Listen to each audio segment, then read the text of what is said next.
Bonsoir, bienvenue sur France 3 Pays de Corrèze. Ce soir, nous sommes à Brive pour parler culture avec la nouvelle saison des 13 Arches. Vous avez envie de voyager, de réfléchir, de regarder le monde avec d'autres yeux, plus tendres, plus durs ou plus malicieux. Eh bien, vous êtes au bon endroit.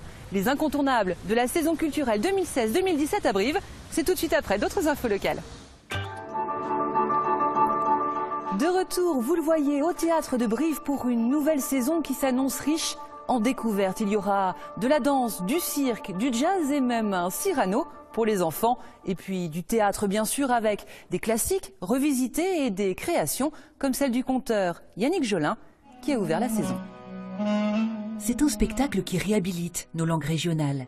Un dialogue qui évoque le chagrin de leur disparition, la beauté de ces patois, leur malice, leur richesse aussi. Elle s'appelait Hélène. Et parce qu'il parle d'amour, ce patois devient universel. Ce qui me faisait faire là, c'est la pia. Il sentait bien qu'on fichounait dans ma culotte, mais il ne savait pas comment lui dire. Dans quelle langue lui dire. Alors c'est quoi cette langue, Yannick Jolin, qu'on entend là dans le spectacle? C'est ma langue maternelle, parce que moi je suis né en Vendée, et j'ai parlé le poète Vincent Tonger, enfin un patois. Et cette idée du plaisir de la langue, juste de la jouissance de ça. Moi, si je pouvais redonner envie aux gens, juste d'apprendre quelques mots de leur langue, juste pour ce plaisir-là, on me ferait vraiment plaisir. Votre amour des mots, Yannick Jolin, eh bien, on va le retrouver tout au long de cette saison aux 13 Arches. Alors, en patois avec vous, en français, mais aussi dans la langue de Shakespeare ou encore celle de Dostoïevski. Regardez.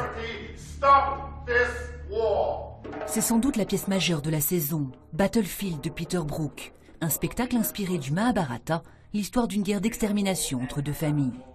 Une épopée écrite en Inde il y a des milliers d'années et cruellement d'actualité. À ne pas manquer non plus Richard III d'après Shakespeare, avec sur scène une performance, 20 rôles pour un seul acteur. Laisse-moi! Et puis à retrouver aussi deux grands romans revisités, L'Assommoir de Zola et Les Frères Karamazov de Dostoïevski, La Révélation d'Avignon. Je suis un voleur à la tire, je suis un pickpocket. Plus léger et tout aussi réjouissant, la revue des Seagirls. Il est joli ton cendrier. N'était pas bien, c'est monde entier. Toujours à la pointe côté danse, rendez-vous avec Reine et l'énergie collective de ses 10 danseurs, ou encore avec l'impeccable Jamais assez de Fabrice Lambert. Enfin, pour le jeune public, une nouvelle version en tire-bouchon des 3 petits cochons et ce magnifique Cyrano dans un jardin japonais. Par l'attrait de tes fesses, de tes tresses, de tes tresses. Voilà, vous venez de le voir, une saison qui s'annonce foisonnante, intelligente, inventive. Avec moi pour en parler, Jean-Paul Dumas, le directeur des 13 Arches. Bonjour. Alors je sais que c'est pas toujours facile de choisir, mais est-ce que vous avez un coup de cœur sur cette saison, monsieur le directeur? Ah, j'ai que des coups de cœur, mais il y a Carlos Maza pour qui j'ai beaucoup d'affectifs aussi, qui revient et où il va nous interpréter des préludes de Mapuche. Alors la saison, c'est aussi 3 festivals, Spectacles sans frontières en novembre, Musique Avril autour des musiques actuelles, et puis Dans son mec qu'on ne présente plus. C'est important d'offrir au public des rendez-vous récurrents comme ça dans la saison? Oui, c'est important pour moi. Ça correspond vraiment à l'ensemble d'une programmation et ça rythme une saison. Ça nous permet aussi, à travers Spectacles sans frontières, d'accueillir des formes différentes venues d'autres pays, avec des conditions de répétition et de travail qui sont souvent précaires, quoi.